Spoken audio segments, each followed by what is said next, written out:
What's going on, producers? In this video, I'm going to break down for you 3 smooth and soulful R&B chord progressions that are great for beginner and advanced producers. If you're new to this channel, my name is BruceBeats. I have credits with RUSS, Rapsody, Major 7. I have thousands of TV placements across McDonalds, Netflix, HULU, ESPN. And my goal with this channel is to help you not only become a baller producer, but a baller musician as well. So without any further ado, let's get right into it. I want to play all of these progressions in either the key of C major or A minor, so we're using all the white keys, so it's very easy to see. And we're going to start with the more basic ones, but I'm also going to show you a way to take these basic progressions and add some soul in it, add some spice in it, and add some variation so we can bring some more life to it so they don't sound just so basic all the time. And then we're going to move into the more advanced territory. So this is going to be a lot of fun. Definitely stick around to the end. So progression number 1 is the minor 4-5-1. This is probably the most used progression in R&B and soul music and pop, literally all over the place. Because when you just play it 4-5-1 just like it is, it sounds really cool. But the ways that you can tweak it and then reorder these chords is super cool. So let's talk about it. Now, if you're not familiar with numbers, it's very, very simple. If I'm in the key of A minor here,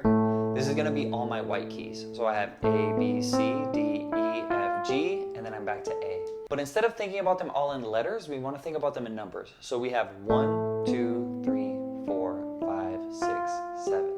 Okay? And then from each one of these scale degrees, we can build a chord. So we say play 1, skip 1, play 1, skip 1, play 1. And if we want to add the 7th, we can skip 1, play 1 more time until we have 4 notes. So this would be my 1 chord. If I do the same thing from the 2nd note, this would be my 2 chord. If I do the same thing from the 3rd note, 3 chord, same thing from the 4th note, and so on, all the way up the piano until we're back to A. So that's a really, really easy way to play these chords. And so 4-5-1 in A minor would translate to D minor, E minor, A minor.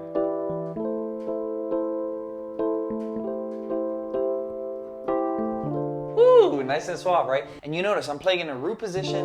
I'm not doing anything fancy with the voicings, and it already sounds wonderful. This is the only one that I switched the inversion for, but even keeping it just simple like that,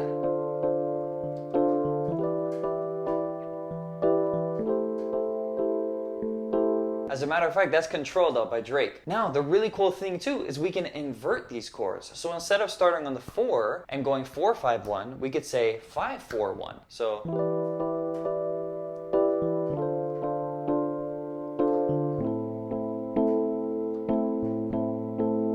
that would give us a really cool sound too. Instead of starting on the 4, we can say 1-5-4. We can just play the thing actually backwards. This is actually a really common one as well, to say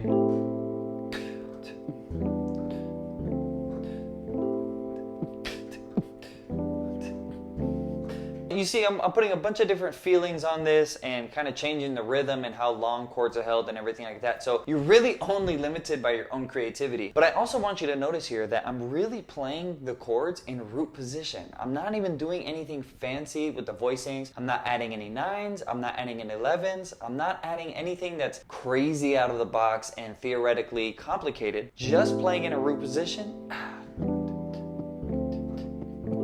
Sounds really cool. So that's in its basic form. Now, I want to show you some quick little variations that are going to make this super cool. So if we zoom into the 5 chord and the 4 chord, we notice that these chords are right next to each other. They're a whole step apart, and they're both minor chords. So this is actually a perfect place where you can actually pass from one chord to the other, putting a half step right in between, and it sounds super lovely. So I'm going to take the same exact progression that I did before,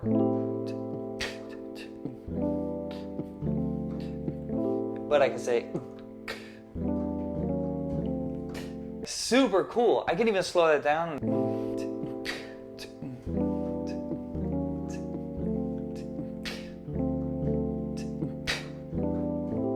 Still playing everything in root position and everything like that. It just sounds lovely. It sounds wonderful. So if we were to play this in an inversion, much like this one that I was playing up here, we would have.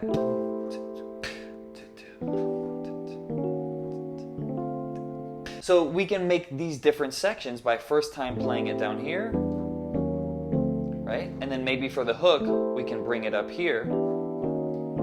and it gives us some new life using the same exact chord progression. Another way that we can spice this up is instead of playing this E as a minor chord, we can actually play this as a dominant 7. And so we'll make it a 5-7 chord. Now I know you may be like, what the heck does that mean? Super easy, and I'm gonna show you. First I wanna demonstrate the sound, and then we'll dive into exactly what I mean by that. We'll go into our root position example, keep things very simple, and we'll do 4-5-1. So,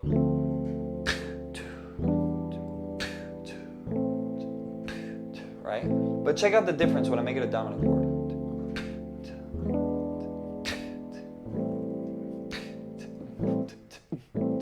It gives it a little bit of an extra kick to it, right? So here's the thing about a dominant chord that's a common area of confusion for a lot of producers. When you play just a regular minor chord, you can just sit here and it sounds lovely. It doesn't matter what minor chord you play, even if you play a major chord, we can just sit here all day and it sounds lovely. But the minute we play a dominant chord, I can't sit there anymore. It has some longing to it. It has some pull to it that brings me there. So a lot of the times when producers are confronted with these dominant chords, and especially if they're a little bit more advanced and they have some more, extensions on them, by themselves, they sound a little weird. They don't sound exactly right because I can't just play this chord and sit on it. Needs to bring me somewhere. This is the lifeblood of really great music because you have tension to release. And that's what the dominant chord allows us to get. So instead of playing just minor chords, super smooth, but if we simply make that 5 chord a dominant chord, you see it immediately, just by switching that one note, has some more tension, more pull that brings us into the 1 chord. The way that we do that is very simple. If I have this E minor 7 here, all I'm gonna do is take this third, I'm gonna take this G, and I'm gonna bring it up by a half step. Simple as that. And you can watch the chord symbol change. E minor, bring it right here, E7. And as a matter of fact, you can actually put them together like I just did. So we could do D minor, E minor, E7,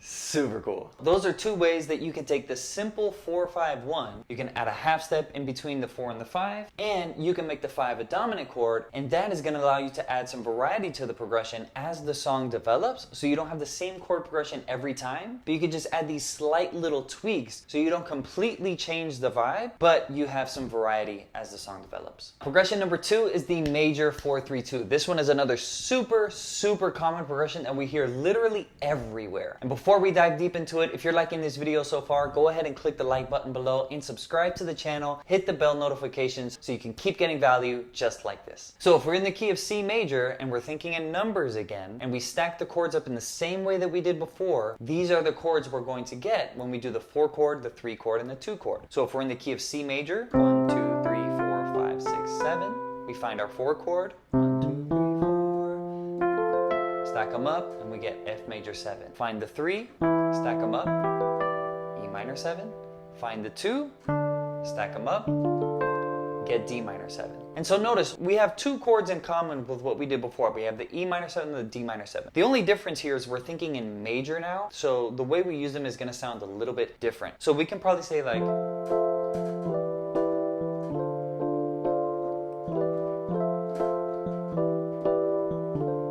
right? If I were to change the inversion a little bit, really cool. Sounds awesome. As a matter of fact, before we get into a couple ways that we can alter this one, Alicia Keys' song, If I Ain't Got You, does this very thing.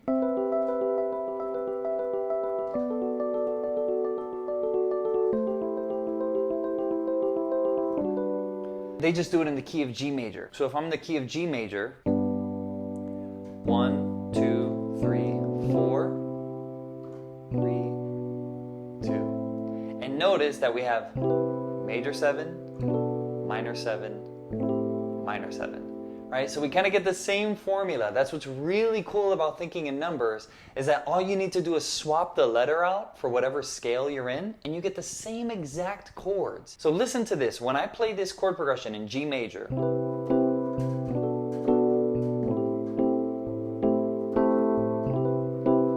solve it. Now watch when I play it in C major.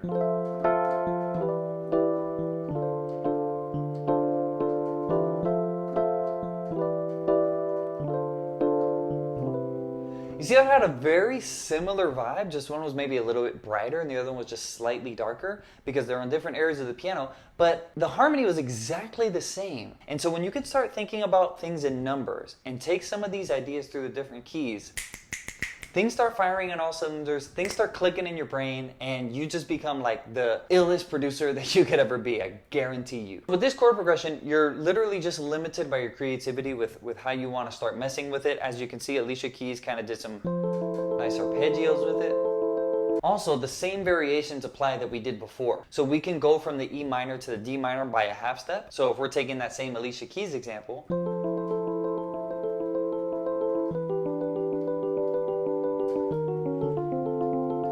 now I know that was quick, but if we're just kind of chording that out.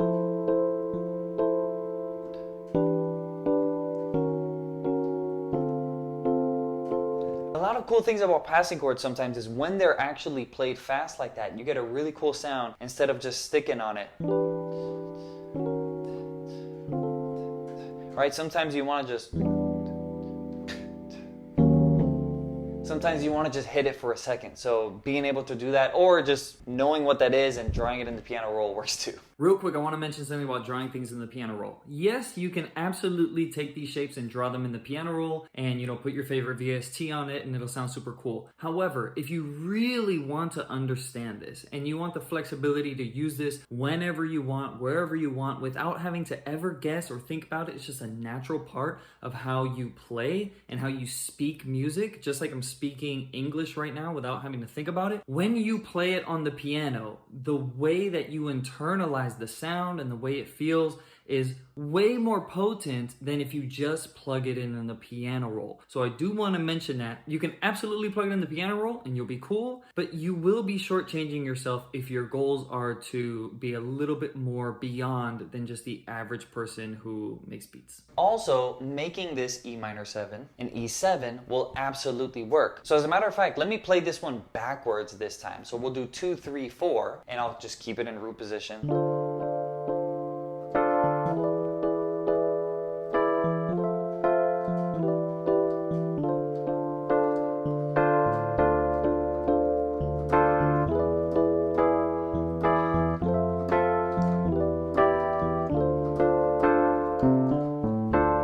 Alright, so we're just making bangers here, just messing with these chords. It's so easy. And even we can do that 5, flat 5, 4 thing in this same example too. So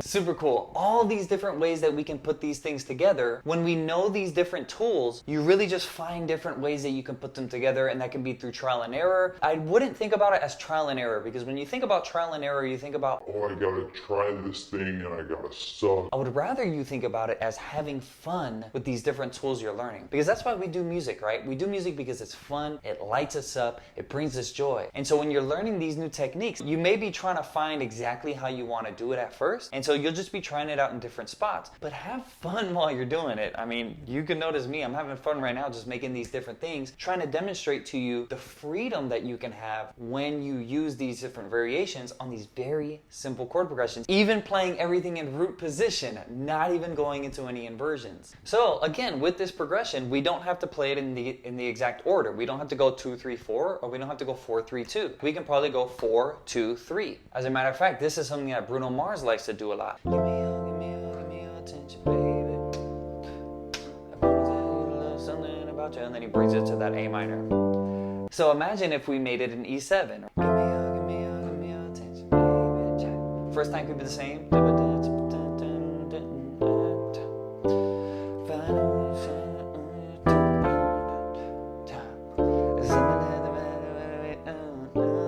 Really, really cool. So that's the 4, 3, 2. And for progression number 3, flat 6, 5, 1, 2-5, back to the flat 6. Now I know some of you may be like, what the heck did you just say? This one is going to be the most advanced of this little mini series of progressions, but it's very, very simple and it's using a lot of the chords that we've played already. So if you're more of a beginner, maybe some of the numbers might be a little bit whoop for you, and that's totally okay. Don't tune out. You literally have everything lit up as I play it, so just follow along. And this is a YouTube video, so you can pause, rewind, slow down, whatever you need to. And you can always drop in the comments and ask me questions if you need. I'm very, very active in the comments. For those of you who are a little bit savvy with numbers, you're really, really gonna like this one. In the key of A minor, if we take that same key we did before, 1, 2, 3, 4, 5, 6, 7, and we map it out, these are the chords we get. F major 7, that E7, that A minor 7.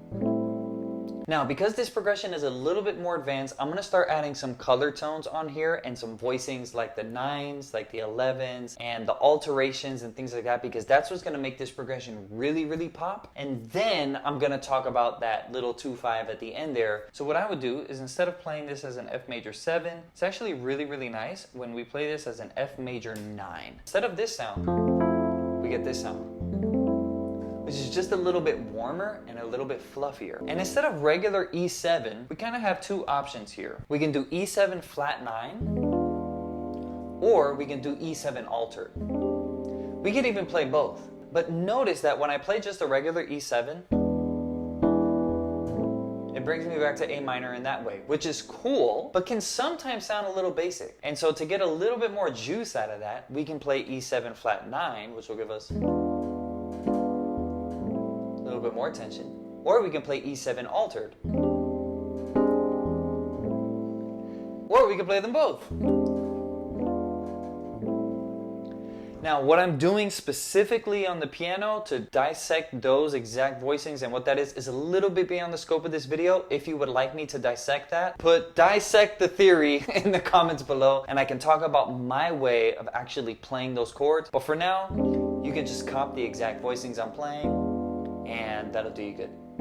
So for the A minor, I can leave that as A minor 7. Sometimes I might want to play A minor 9. The only difference between A minor 7 and A minor 9 is, yes, we add the 9th. Okay, cool, but what does that really even mean? We always want to think about chords in terms of their emotion. When you think about the chords as emotions instead of numbers, that's when you can really evoke the emotion that you want in the track. So when I'm listening to these two chords, this A minor 7, it sounds light, it sounds feathery, it sounds fluffy. When I hear the A minor 9, it sounds mysterious, it sounds introspective, it sounds hazy, almost cloud-like. And so if I want that more serious, dark, and somber vibe, I'll use the minor 9. If I want it to be a little bit more light and feathery, I'll use the minor 7. You see the huge difference between those two chords now? Check it out. I'm gonna play this chord progression, F, E, A, and the first time I'm gonna land on an A minor 7, the second time I'm gonna land on an A minor 9. Listen to the difference in emotion.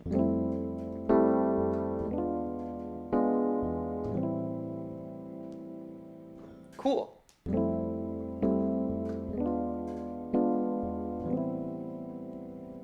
More dark and somber. So do you want the person to be thinking about themselves and their feelings, or do you want them just to be kind of more on the surface? That's how you decide what chord you're going to use. So that sounds really cool, right? This probably sounds familiar to you so far.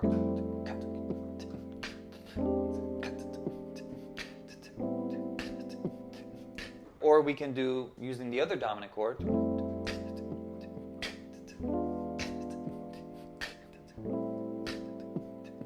Kind of gives us some cool vibes. Now, we're not done with the chord progression, right? We still have this pesky little 2-5 here that we have to deal with. Now, this part, we're gonna be talking about numbers, and if it goes over your head because you're more of a beginner, keep following along with me. It will click over time, I promise you. So with this 2-5, we're actually not going to think about it in our key of A minor. Rather, we wanna think about the 2-5 in the key of F.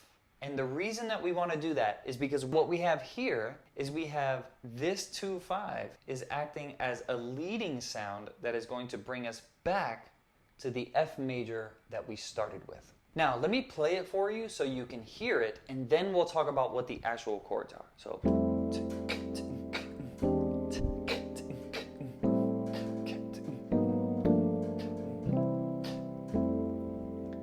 Cool, right? And you see how when we get to this F, it feels like we landed. We have this landing. And I could probably make that even more pronounced by saying. But for my taste, sometimes I like things to be a little bit smoother and less, really jarring, like. Which also sounds good. There's so many different options that we could do here. So how do we figure out what these chords are? Well, it's very simple. Being that we're thinking in F, what I want to do is I want to find the 2-5 in the key of F. And so if I'm in the key of F, I have 1, 2, 3, 4, 5, 6, 7. So I'll find my 2, 1, 2, and I'll build my chord. So I have G minor 7. Then I'm going to find my 5, 1, 2, 3, 4, 5, and I have C dominant 7.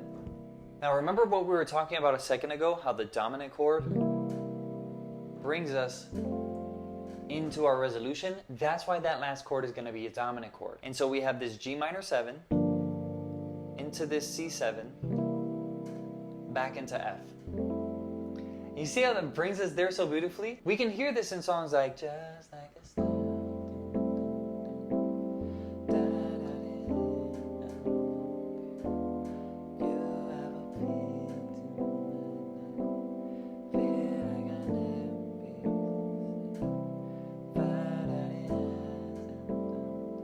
Beautiful song that uses this chord progression. Also, love it when you call me Big Papa. Throw your hands in the air. Use a true love it when you call me Big. Do the money's getting money playing. So we can hear this progression everywhere, from the Isley Brothers to Biggie Smalls to Corinne Bailey Rae to Ariana Grande, literally everybody in between, because it has such a cool vibe. Now, I want to talk about some variations on this one that can even take it to the next level. Oh, he said the next level, bro. If you already have a headache, we're going to keep going. If you're keeping up, this is going to be really exciting for you. So much like before, when we had that passing chord from the E minor 7 to the D minor 7, almost any time that you have two minor chords that are a whole step apart like this, we can pass in between them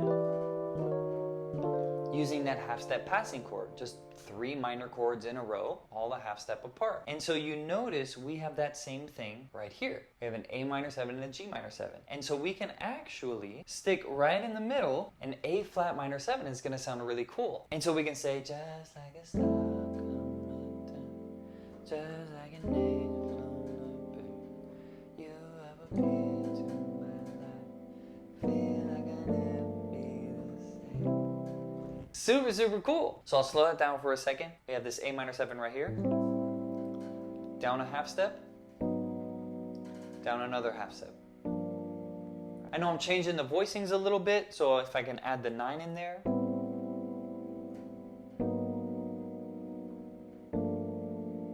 If I want to play minor 7, doubling that root.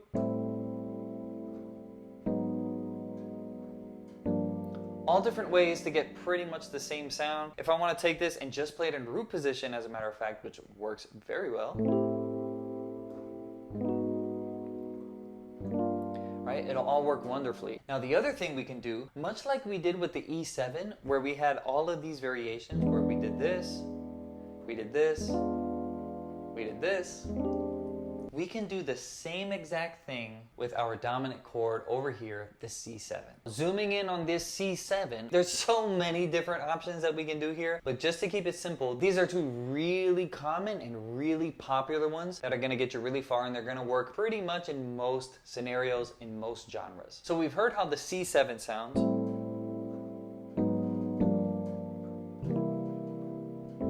But what we can do is we can say C7 flat 9, and instead of playing this chord, we'll add in the flat 9. And that's going to give us a little bit of an extra voice lead right there because of this note coming down to this note. So it's more notes leaving the key. So the reason that this is cool is because we have this B flat right here that is leaving the key of A minor, but then we now enter back into the key of A minor with all the white keys. So we leave really quickly, and then we come back. The more notes that leave the key, the more striking the sound is going to be. So with this C7 flat 9, we have two black keys. We have two notes that are leaving the key. So that's why when we play this chord,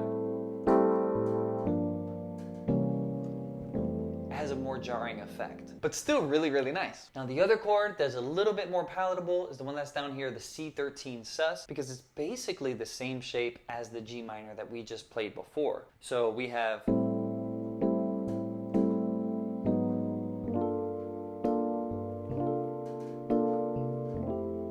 which sounds really lovely. It's basically the same voicing, right? So we have this kind of like this B flat major on top that we can play over the G, then over the C, which brings us back. So you notice how that one has a little bit less movement, which is totally cool. It just depends on what you want to do. So when we throw that in context with the whole progression, we have just like a star going down, just like a nail on the bay. You have a bit to my life, be like I never be the same. And then we'll do the other one. Oil on my hand, oh, to love.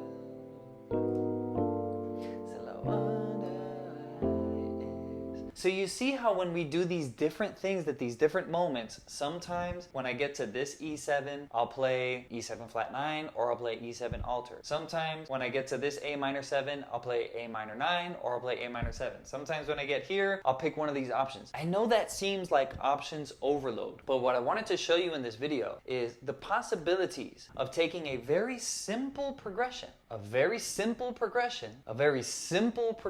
and showing you how much you can do with it by just adding these little tricks. And so what I would highly recommend you do so that you can get the most out of this is write down the variations that you liked the most. If it was this one, write that down. If it was this C7 flat 9 chord, write that down. Pick your top 3 favorite ones. See how you can use those in your productions. See how you can use those specific things on purpose when you're writing music, because that's how you're gonna start getting in your brain, that's how it's gonna start getting under your fingers, and then that's how it's gonna become part of your musical DNA and your vocabulary. Because when you try to use these new things on purpose, over time, you just start hearing them naturally, and they become another tool in your bag that you could just pull out whenever you want to. So don't try to put all these tools in the utility belt at the same time, because you're not going to be able to handle it. Pick your 3 favorite ones, or even just your 2 favorite ones, and start using them on purpose, and you're going to notice they're just going to start naturally becoming a part of you and coming out of you as you play, as you produce, as you write music, and all the things. If this video was valuable to you, hit that like button, subscribe, and hit the bell notification so that you can be notified when videos just like these drop, so you can keep improving your harmony, your melody, your production skills, everything in between. Also, if you want to keep upgrading your skills, check out any of the other videos of my channel that's going to do exactly the same for you. My name is Bruce Beats. I'll see you next time.